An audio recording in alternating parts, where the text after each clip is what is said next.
하나님의 말씀 야고보서 5장 7절, 8절 보겠습니다. 제가 읽겠습니다. 그러므로 형제들아 주께서 강림하시기까지 길이 참으라.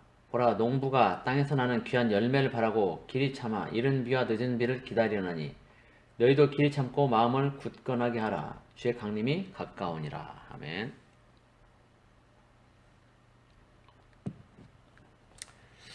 우리들은 종종 믿지 않는 사람들 입을 통해서도 지금이 말세라는 말을 듣곤 합니다. 말세는 세상이 끝나고 멸망하는 것인데 진정한 말세는 성경에 다니엘서와 복음서 그리고 요한계시록 등을 통해서 자세히 나와 있습니다. 말세는 예수님이 재림하시면 그때가 말세인 것입니다. 그런데 우리 주님이 언제 오실까요? 여러분은 주님의 재림을 사모하십니까? 주님 맞을 준비가 되셨습니까? 세상 사람들이 아무리 말세라고 해도 말세는 되지 않고 주님이 오셔야만 진정한 말세가 되는데 거기에는 몇 가지 징조들이 있습니다. 그리고 믿는 자들은 그 징조들을 보고 주님 오심을 준비하게 됩니다. 예수님의 재림에 대해서 여러 가지가 있지만 가장 확실한 것을 꼽는다면 그것은 이스라엘이라는 나라일 것입니다. 여러분, 이스라엘이 언제 독립되었는지 아십니까? 언제 회복되었는지 아십니까? 1948년 5월 14일입니다.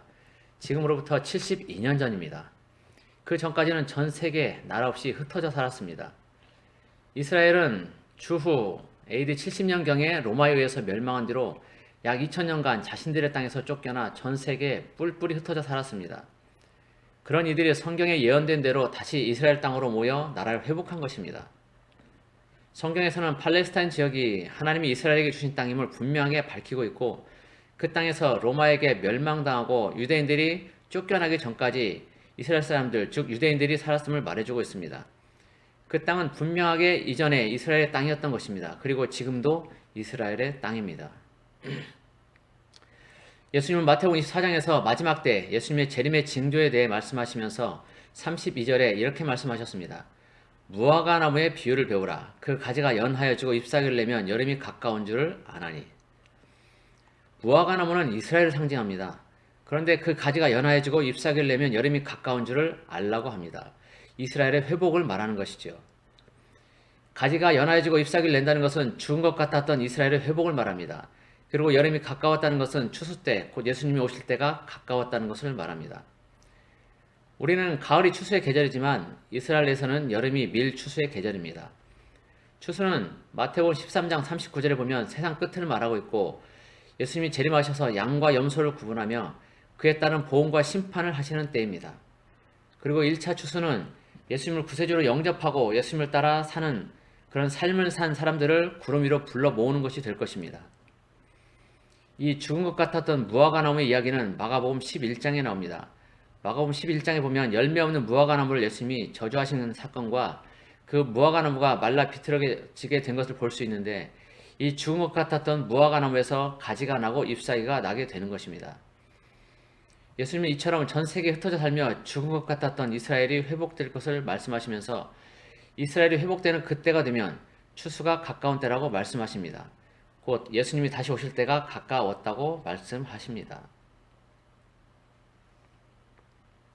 마태복음 24장 34절에 보면 이와 같이 너희도 이 모든 일을 보거든 인자가 가까이 곧 문 앞에 이른 줄을 알라라는 말씀이 있는데 이 말씀을 통해서 다시 한번 주님의 재림이 가까웠음을 상기시켜주고 있습니다. 그러면 언제 추수가 이루어질까요? 예수님의 재림이 얼마나 가까이 왔을까요? 해답은 마태복음 24장 34절에 있습니다.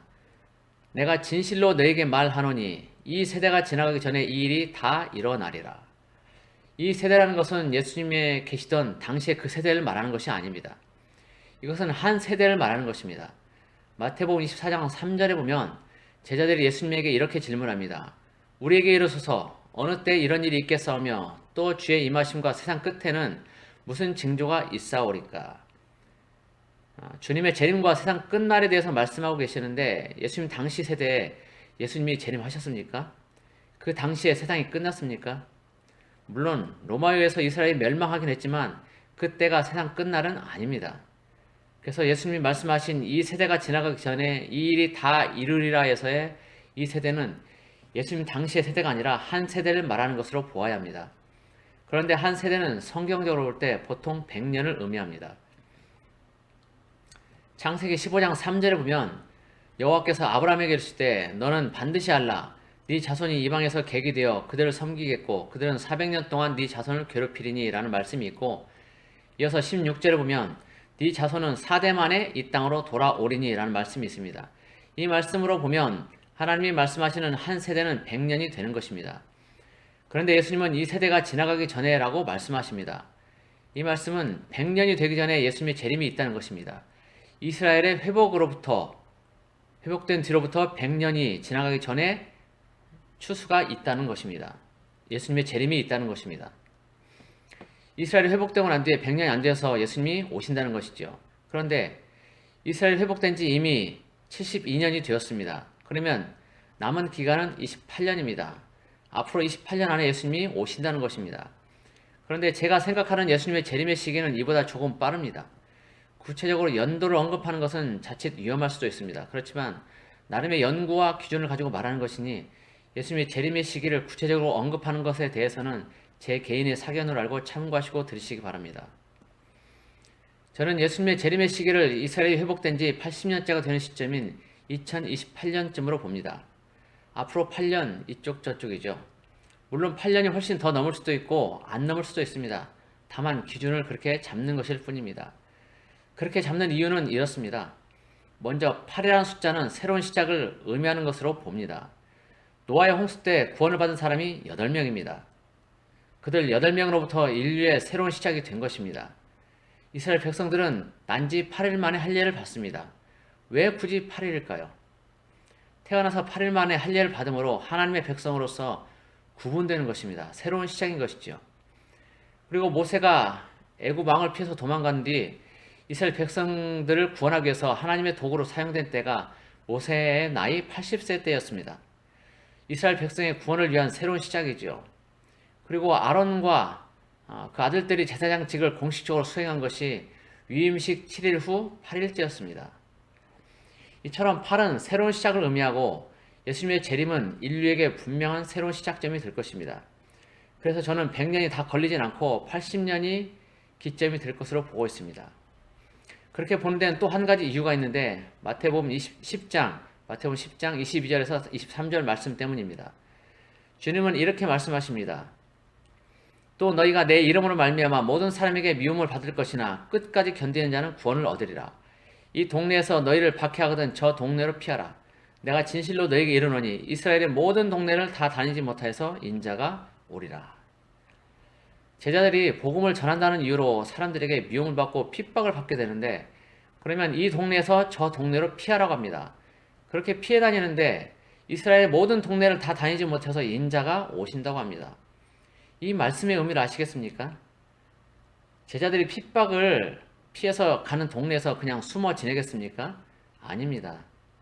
제자들은 그곳에서도 예수님의 이름을 전합니다. 그래서 또 미움과 핍박이 있게 되고 그러면 또 다른 동네로 가고 이런 것입니다. 결국 복음, 즉 예수님의 이름이 이스라엘 온 동네에 다 퍼지지 않아도 예수님이 오신다는 것입니다. 여러분, 이스라엘 사람들은 예수님을 그들의 메시아로 받아들이지 않습니다. 이단으로 생각합니다. 그들은 자신들의 메시아가 아직 오지 않았다고 생각하고 있습니다.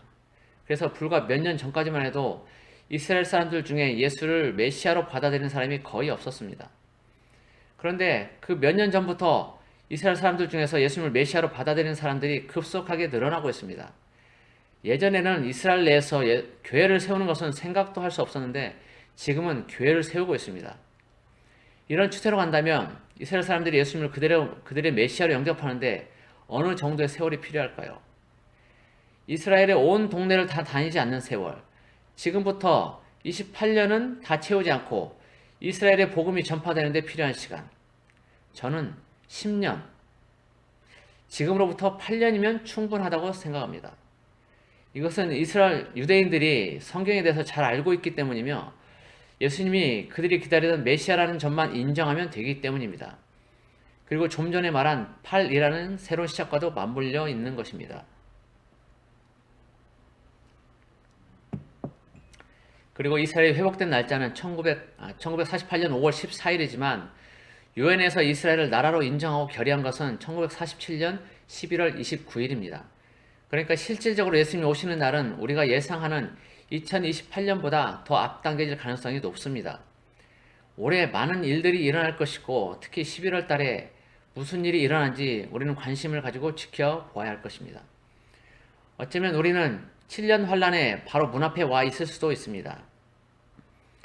이렇게 예수님의 재림에 대한 지표 중에 이스라엘이 가장 큰 지표이고 그 다음은 마태복음 24장에 예언된 말씀들입니다.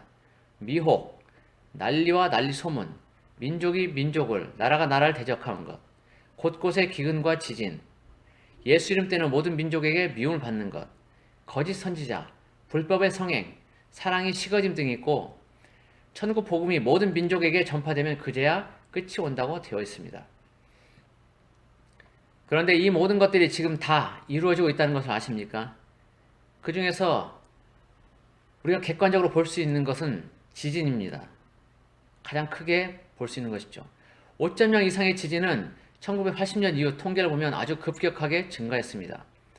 우리가 뉴스를 통해서 알게 되는 지진 소식은 빙산의 일각에 불과합니다. 지금 전 세계적으로 큰 지진들이 아주 많이 일어나고 있습니다. 2017년 11월 15일에 우리나라 포항에서도 5.0 이상의 지진이 있었고 사람들이 상당히 놀랐었습니다. 이처럼 공식적인 통계를 보더라도 성경에 예언된 예수님의 재림이 가까이 와 있다는 것을 알 수 있습니다. 누가복음 21장 25절에 보면 1월 성신에는 징조가 있겠고 땅에서는 민족들이 바다와 파도의 성난 소리로 인하여 혼란 중에 곤고하리라는 말씀이 있습니다. 이것은 자연재해를 말합니다. 엄청나게 많은 자연재해들이 지금 일어나고 있는데 우리가 알지 못하고 있습니다. 뉴스에 나오지 않기 때문에 우리가 모르고 있는 것 뿐입니다. 그러나 엄청난 자연재해들이 지금 일어나고 있습니다. 그리고 예수님이 재림의 징조에 대해서 말씀하시면서 맨 마지막에 하신 말씀, 천국 복음이 모든 민족에게 전파되면 그제야 끝이 온다는 말씀을 통해서도 예수님의 재림의 징조가 성취되고 있음을 알 수 있습니다. 앞에서 언급했지만 유대인들은 예수님을 메시아로 인정하지 않고 있습니다. 복음이 이스라엘에서부터 시작되었지만 정작 그들은 예수님을 메시아로 인정하지 않고 있는 것입니다. 모든 민족 중에서 맨 마지막에 천국 복음이 들어가는 민족이 어느 민족일까요? 지구는 둥글고 원의 끝점은 곧 시작점이 됩니다. 예수님을 이단으로 취급하고 기독교를 원수처럼 생각하는 나라, 복음이 시작되었지만 복음을 받아들이지 않는 나라, 이스라엘이 어쩌면 천국 복음이 전파되는 마지막 민족이 아닌가 싶습니다. 그들이 예수님을 그토록 기다리고 바라고 있지만 지금 인정하고 있지 않지요. 그러나 그들이 그토록 기다렸던 그 메시아가 바로 예수님인 것을 시인하고 인정할 때, 그것이 이루어지고 있는 때, 곧 지금이 그때가 아닌가 싶습니다. 우리는 대개 예수님의 재림의 때를 거론하는 것을 조심스러워합니다.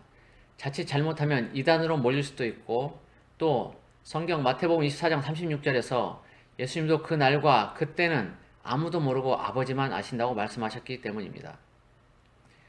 그리고 데살로니가전서 5장 2절, 베드로후서 3장 10절, 요한계시록 3장 3절, 요한계시록 16장 15절에는 주의 날이 밤에 도둑같이 이른다라고 말하면서 주님의 재림이 언제인지 알지 못하니 깨어있으라고 말하고 있기 때문입니다. 그러면 정말 예수님 오신 때를 알 수 없는 것일까요? 저는 그렇게 생각하지 않습니다. 정확히 몇 날 몇 시까지는 모르더라도 대략적인 시점은 알 수 있다고 봅니다. 앞에서 예수님이 말씀하신 마태복음 24장 36절 말씀을 보더라도 우리는 그 시점을 아예 알 수 없는 것은 아니라는 것을 알 수 있습니다. 예수님은 시기를 말씀하시면서 그날과 그때는 알 수 없다고만 말씀하고 있을 뿐 그 해나 그 달에 대해서는 구체적인 아무런 말씀도 하지 않으셨습니다. 즉 바꿔 말하면 그 해나 그 달에 대해서는 어느 정도 알 수 있다는 것입니다. 이와 관련해서 중요한 단서가 또 하나 있습니다. 데살로니가전서 5장 4절 말씀입니다. 형제들아 너희는 어둠에 있지 아니하매 그날이 도둑같이 너희에게 임하지 못하리니. 믿는 자들은 어둠에 있지 않기 때문에 주님의 재림의 날이 도둑같이 임하지 못한다는 것입니다. 이 말씀은 성경의 예언을 연구하고 주님의 재림을 소망하면서 배도의 길을 가지 않고 주님의 말씀에 순종하며 사는 사람이라면 대략적인 주님의 재림의 때를 알 수 있다는 것입니다. 여러분, 도둑이 언제 옵니까? 여기서 말하는 도둑은 낮 도둑을 말하는 것이 아니고 밤 도둑을 의미합니다. 도둑은 모두가 잠든 사이에 옵니다. 보통 저녁 12시를 넘어서 새벽 1시나 2시경부터 동트기 전까지인 새벽 4시나 5시경까지일 것입니다. 즉 도둑이 오는 때는 정해져 있는 것입니다. 아무 때나 올 수 없다는 것이죠. 제가 하는 말이 이해되십니까? 예수님은 아무 때나 뜬금없이 오시지 않고 정해진 때에 오시는데 우리는 성경의 예언들이 성취되어 가는 것을 보면서 예수님이 언제 오실지 대략적으로 알 수 있다는 것입니다.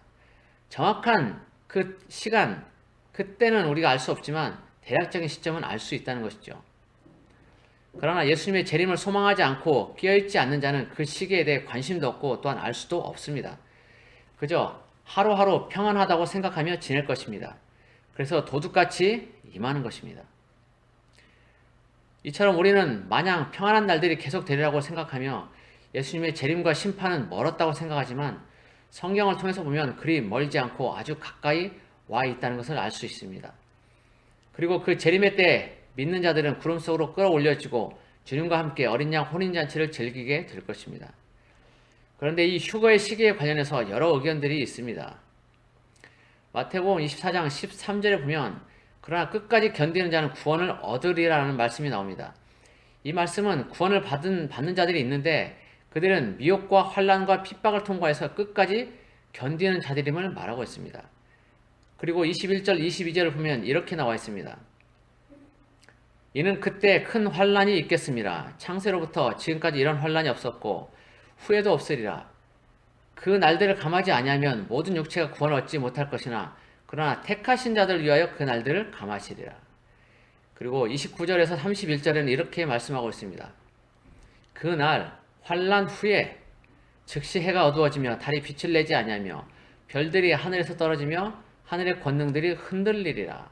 그때 인자의 징조가 하늘에서 보이겠고 그때 땅의 모든 족속들이 통곡하며 그들이 인자가 구름을 타고 능력과 큰 영광을 오는 것을 보리라.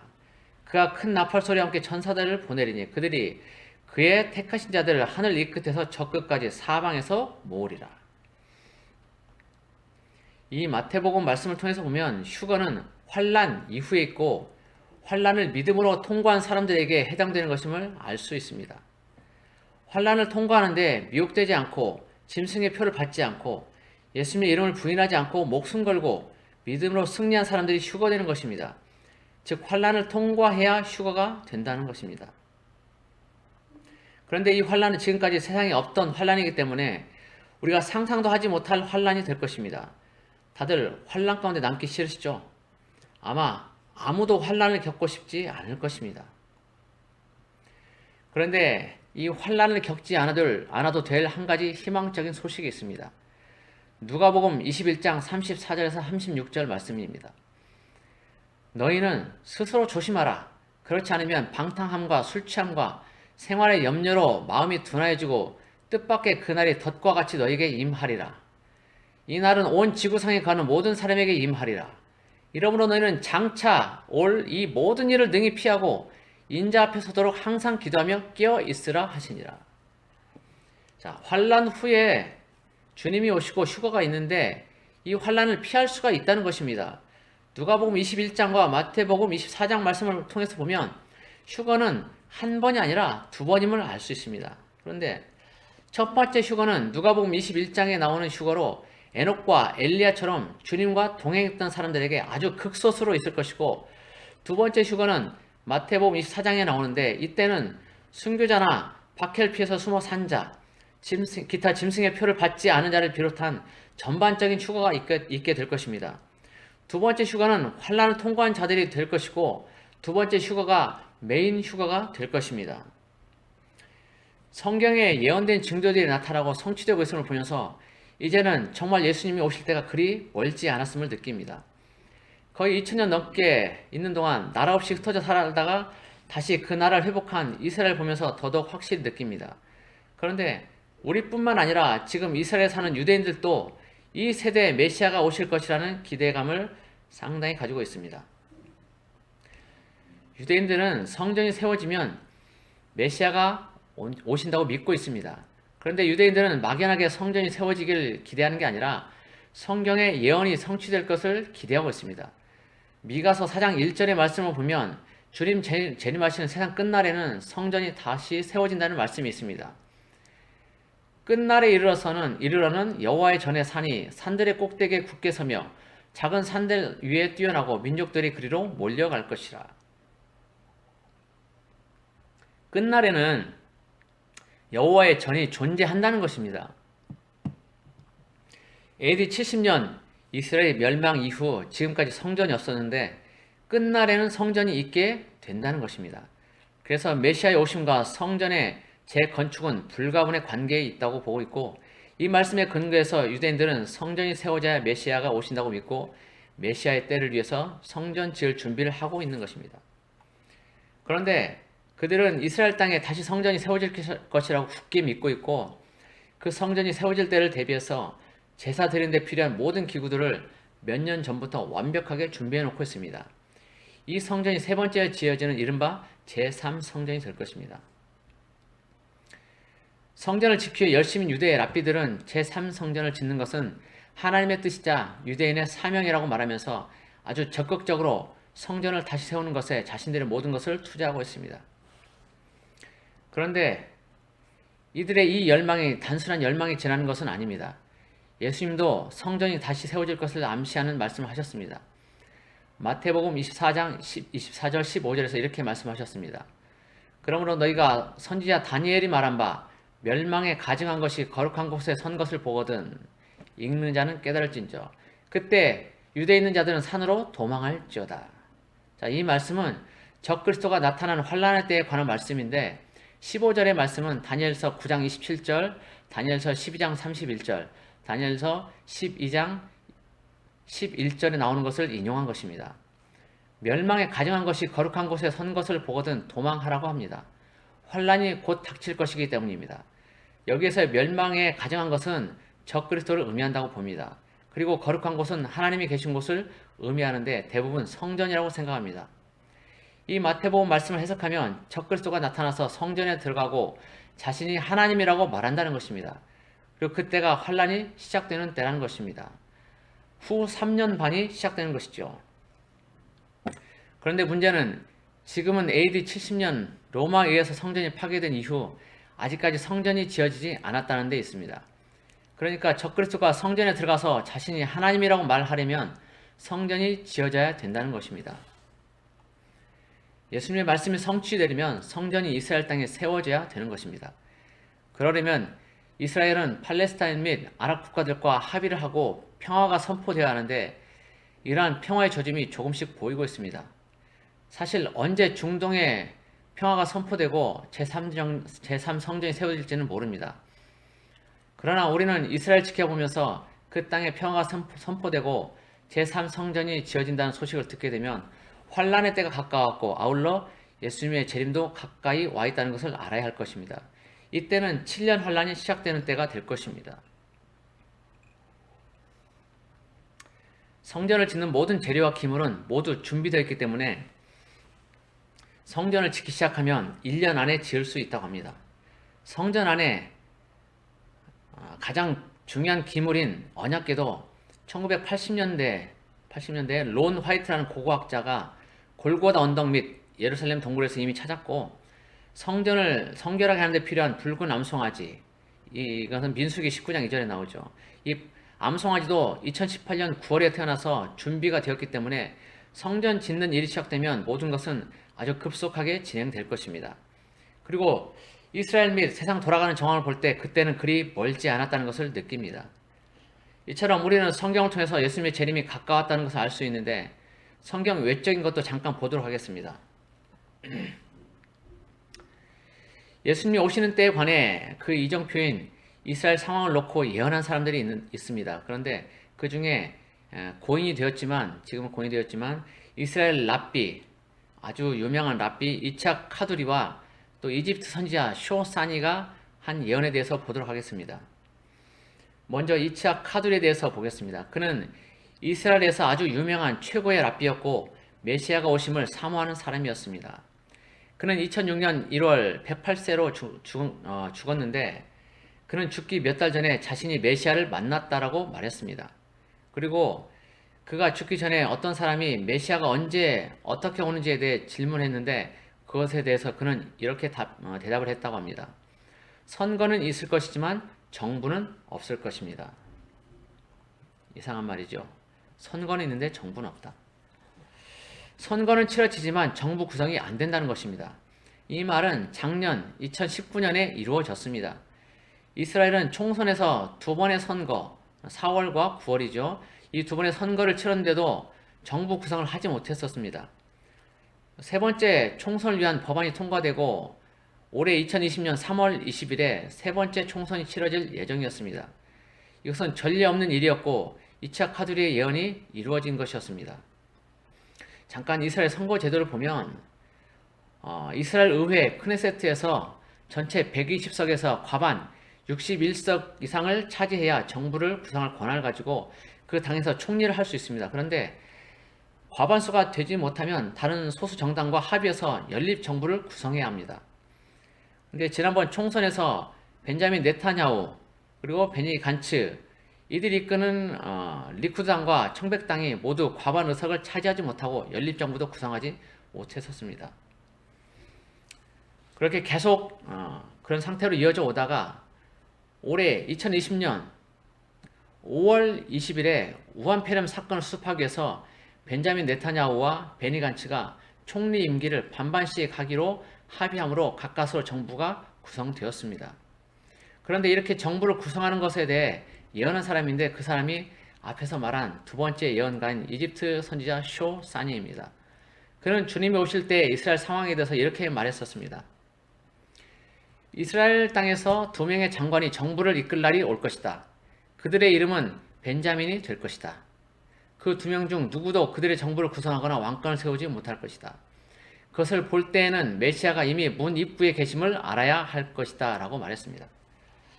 그런데 벤자민 네타냐후, 베니 간츠 둘 다 벤자민은 아니죠. 그런데 사실상 이들은 모두 이름이 벤자민입니다. 벤자민 네타냐후도 벤자민이지만 베니 간츠도 벤자민입니다. 베니는 벤자민의 약자입니다. 그래서 둘 다 벤자민인 것이죠. 지금 이스라엘의 상황을 정확히 예언한 것입니다. 우리는 이처럼 성경을 통해서든 예언자들의 예언을 통해서든 예수님의 재림이 그리 멀지 않았고 아주 가깝다는 것을 알 수 있습니다. 그런데 문제는 예수님이 재림하실 때 1차는 물론 2차에도 휴거되지 못한 사람들이 있게 된다는 것입니다. 물론 교회 다니고 자신은 열심히 잘 믿고 있다고 생각하는 사람들 중에 말입니다. 휴거되지 못하는 여러 가지 이유가 있겠지만 가장 큰 이유는 미혹 때문입니다. 마태복음 24장에서 제자들이 마지막 때의 징조에 대해서 물었을 때 예수님이 첫 번째로 하신 말씀은 너희가 사람의 미혹을 받지 않도록 주의하라 였습니다. 예수님이 오시기 전에는 미혹이 아주 심하게 될 것이라는 말씀입니다. 실제로 많은 이단들이 출몰하고 있고 교회는 WCC나 WEA 같은 종교통합운동에 동참해서 예수 외에 다른 종교에도 구원이 있다고 말하고 있습니다. 올해 6월 23일이죠. 6월 23일에는 네덜란드 헤이그 궁전에서 종교통합 선포식이 있습니다. 이미 교회의 배교는 이루어졌고 선포식만 하는 것입니다. 그런데 이 배교는 종교통합운동을 통해서만 이루어지는 것은 아닙니다. 우리의 사상과 철학, 생각을 통해서 이루어집니다. 학교에서 배운 진화론은 하나님이 없다고 말하고 있고 그것을 배우는 학생들은 교회에 다녀도 자연스럽게 하나님의 창조를 부인하게 되고 자신들의 조상이 원숭이라고 생각하게 됩니다. 그리고 책이나 영화 등 사회 문화수단을 통해서 우리의 생각 속에 암암리에 파고든 사회주의나 공산주의 사상은 우리가 올바른 생각을 하지 못하도록 만들고 있습니다.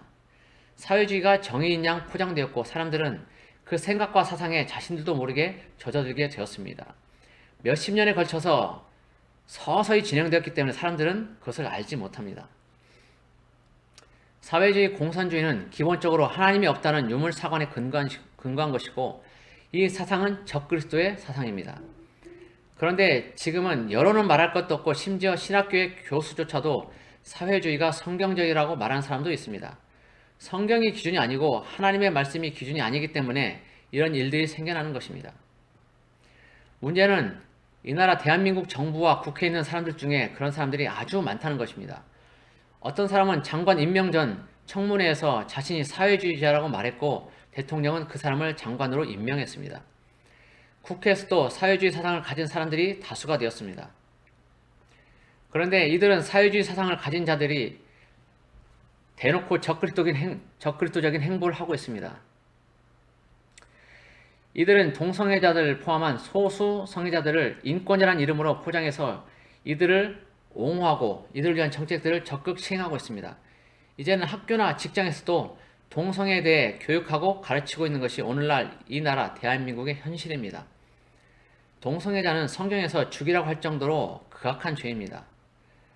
노아의 홍수 이전 세대나 소돔과 고모라 성이 멸망하기 전에도 동성애가 극심했었고 결국 하나님은 그들을 심판하실 수밖에 없었습니다. 성적으로 아주 문란했고 하나님의 창조 질서를 정면으로 반박하고 거스르는 행위들이기 때문입니다. 그런데 이러한 하나님 앞에 극악한 죄를 범하는 동성애자들을 위한 정책들과 법을 그들이 만들고 있으니 안타까울 뿐입니다. 이제 국회에서 곧 차별금지법을 만들어서 본격적으로 하나님을 거스르고 교회를 탄압하게 될 것입니다. 그동안에도 여러 차례 차별금지법을 만들려고 시도했었지만 야당과 교회 반발로 차별금지법이 만들어지지 못했었습니다. 그러나 이제 단독 입법 처리가 가능한 의석을 그들이 획득했으니 조만간 국회에서 차별금지법이 통과될 것입니다. 그리고 교회에서는 더 이상 전도도 할 수 없고 동성애가 죄라는 말도 할 수 없게 될 것입니다. 이들이 하나님을 대적하고 있다고 말하면 어떤 사람들, 특히 전라도 사람들은 아주 싫어합니다. 자신들이 좋아하고 추종하는 사람과 정당을 안 좋게 말하니 싫어합니다. 심지어 예수 믿는다는 교회 교인들조차도 싫어합니다. 그러면 저는 그런 사람들에게 묻고 싶습니다. 당신의 신앙의 기준은 무엇이냐고 말입니다. 자신의 사상과 생각인지 아니면 하나님의 말씀인지 말입니다. 디모데후서 4장 3절 4절을 보면 이런 말씀이 있습니다. 때가 이르리니 사람이 바른 교훈을 받지 아니하며 귀가 가려워서 자기의 사욕을 따를 스승을 많이 두고 또 그 귀를 진리에서 돌이켜 허탄한 이야기를 따르리라. 성경에서는 분명하게 동성애가 죄이고 그것을 옹호하지 말라고 말하고 있는데도 불구하고 동성애를 옹호하는 일을 하는 사람과 그들의 단체를 지지한다면 그 사람은 결코 하나님의 사람이 될 수 없습니다. 그 사람은 하나님과 전혀 관계가 없는 사람입니다. 또한 사회주의, 공산주의 사상이 분명하게 적그리스도에게서 나온 것임에도 불구하고 그것을 추종하거나 그것을 추종하는 사람들과 단체를 지지한다면 그들도 또한 하나님과 아무런 상관이 없는 사람일 것입니다. 지금 대한민국은 온통 사회주의, 공산주의 영과 함께 거짓의 영과 속임수의 영이 뒤덮고 있음을 알아야 합니다. 미혹의 영이 이 나라를 온통 뒤덮고 있습니다. 그런데 사람들은 자신들이 미혹되어 있다는 것을 알지 못하고 또한 알려고도 하지 않습니다. 알려줘도 들으려고 하지 않습니다. 성경보다는 오로지 자신의 생각과 사상이 더 중요하기 때문입니다. 영적으로 껴있지 못하면 이런 것들을 전혀 알지도 못하고 알 수도 없습니다. 마태복음 7장 21절에서 23절에는 이런 말씀이 있습니다. 나더러 주여 주여 하는 자마다 다 천국에 들어갈 것이 아니요 다만 하늘에 계신 내 아버지의 뜻대로 행하는 자라야 들어가리라. 그날에 많은 사람이 나더러 이르되 주여 주여 우리가 주의 이름으로 선지자 노릇하며 주의 이름으로 귀신을 쫓아내며 주의 이름으로 많은 권능을 행하지 아니하였나이까 하리니 그때 내가 그들에게 밝히 말하되 내가 너희를 도무지 알지 못하니 불법을 행하는 자들아 내게서 떠나가라 하리라. 이 사람들은 모두 예수님을 아는 사람들이고 소위 믿는다고 말하는 사람들입니다. 이들은 심지어 주의 이름으로 귀신도 쫓아내고 병자도 치료하고 많은 권능을 행했던 사람들입니다. 그런데 예수님은 이들에 대해 내가 너희를 도무지 알지 못한다 라고 말씀하시고 이들을 불법을 행하는 자들이라고 말씀하십니다. 그리고 내게서 떠나가라고 말씀하십니다. 왜 그렇게 말씀하셨습니까? 21절에 보면 아버지의 뜻대로 행하지 않았기 때문입니다. 스스로는 신앙생활 잘 하고 있다고 착각하며 살고 있지만 하나님의 뜻대로 행하지 않았던 것입니다. 열심히 종교생활만 한 것입니다. 자신은 알곡이라고 생각하고 있었지만 가라지였던 것입니다. 자신은 하나님 오른편에 있는 양이라고 생각했지만 왼편에 있는 염소였던 것입니다. 천국에 다녀오고 영적인 경험들을 한 사람들의 말을 종합해보면 교회 교인들 중에서 90%는 천국에 못 간다고 합니다. 어떤 사람들은 심지어 10%도 안 된다고 합니다. 천국에 가는 사람이 10%도 안 된다라고 말하고 있습니다. 예수님이 그렇게 말씀하셨다는 것입니다. 그런데 예수님 말씀이 아니라도 제가 봐도 그렇습니다. 온통 미혹에 빠져서 자신이 미혹에 빠진 줄도 모르고 하나님의 뜻을 거슬러 가고 있는데 어떻게 천국에 갈 수 있겠습니까? 성경에서는 분명하게 동성애가 죄라고 말하고 있고 하나님이 없다고 하는 사회주의 공산주의는 성경에 반하는 것입니다. 즉 하나님의 뜻에 반하는 것입니다. 그런데도 이러한 것들을 추종하고 용납하고 또한 이런 사상과 생각을 가진 사람들을 추종하고 지지한다면 그 사람은 하나님의 뜻대로 사는 사람이 아닌 것입니다. 절대로 천국에 갈 수 없습니다. 여러분의 삶의 기준은 무엇입니까? 하나님입니까? 아니면 자신의 생각과 사상입니까? 아니면 자신의 고집입니까? 혹시 하나님의 뜻을 행하지 않고 오히려 반대로 가는 사람이 있다면 회개할 기회가 있을 때 지금 돌이키시고 회개하시기 바랍니다. 주님이 오시거나 개인 인생의 종말이 오면 그때는 깨닫고 후회도 소용이 없습니다. 기회가 있을 때 잡으시기 바랍니다. 진정으로 하나님의 뜻이 무엇인지, 성경이 말하는 것이 무엇인지 하나님의 관점, 성경적인 관점에서 주변 상황들을 점검해 보시기 바랍니다. 주님 다시 오실 때가 불과 얼마 안 남았습니다. 그리고 우리 인생의 종말이 언제 올지 우리는 알 수 없습니다. 지금 당장 심장마비가 올지 아니면 길을 가다 날벼락을 맞을지 아니면 교통사고가 날지 우리는 언제 어떻게 될지 알 수 없습니다. 언제 개인의 종말이 올지 우리는 알 수 없습니다. 대부분의 사람들이 환난을 겪어야 하겠지만 미혹이 횡행하는 지금이 어쩌면 환난의 시작일지도 모릅니다. 부디 미혹에서 벗어나서 올바른 선택을 하시기 바랍니다. 우리는 예수님의 재림을 소망합니다. 그리고 모두 예수님의 재림 전에 휴거가 되길 바라고 저 또한 그것을 소망합니다. 그렇지만 알곡과 가라지는 반드시 구분되게 될 것입니다. 미혹과 환난을 통해서 구분이 되어야 한다면 우리는 우리에게 닥치는 환난을 기꺼이 받아들이고 분별해서 이겨내야 할 것입니다. 여러분, 지금은 다른 것에 눈 돌리고 있을 때가 아닙니다. 다른 것에 마음 줄 때가 아닙니다. 오로지 주님만 바라보아야 할 때입니다. 주님의 재림이 바로 우리의 눈앞에 다가와 있습니다. 피부로 느낍니다. 사람들은 졸며 자고 있지만 피부로 느끼게 주님의 재림이 코앞에 다가와 있습니다. 부디 미혹에 빠지지 말고 거기에서 벗어나고 기름과 등불을 잘 준비해서 주님 오셨을 때 준비된 다사천처럼 천국 성 안으로 들어가는 우리 모두가 되기를 예수님의 이름으로 축복합니다. 아멘.